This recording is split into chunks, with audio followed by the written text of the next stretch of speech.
Et là, aujourd'hui, vous écoutez House MTL, une émission consacrée à la scène électronique alternative de Montréal. En partant de cet échantillon-là, en fait, ce qui est vraiment ressorti comme étant très fort, c'est que ce qu'on recherche quand on est sur la piste de danse, c'est d'abord la sécurité et le confort. I sent him this beat, which was kind of Miami Booty bass-ish, but kind of like a more modern rave version of it.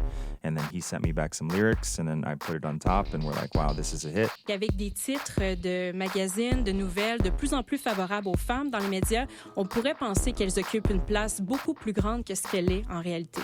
Et c'est ce qu'on va démystifier aujourd'hui. Donc, c'est non seulement l'éducation de la danse en tant que telle, mais l'histoire du burlesque aussi, et de remettre justement les femmes qui ont fait partie de la construction de cet art à l'avant. Que ce soit un simple mouvement de bras, de torse, de cou, de hanche, faites-le, puis osez vous tromper, essayez, sourire et communiquer aux gens qui vous inspirent.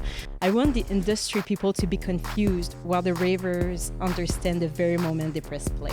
Yeah. What did you mean by that? I mean, it did kind of happen. You know, music traditionally is really obsessed with like speciality, you know, that like you do one thing and do one thing really, really well, which never really resonated with me. What happens to pumpkins after Halloween? Here in Outremont, they got a second life with a pumpkin parade on Friday. At 60 feet wide and 20 feet high, it's quite impressive, especially for someone like me standing at 5'5". For the third time in a row, environmental activists are disrupting access to Montreal's Trudeau Airport, demanding an end to all new fossil fuel projects. On Thursday night, Projet Montréal party members came for their first leadership debate with 5 candidates. Are you happy that Montreal is offering free workshops for dog owners? That's a good idea, right?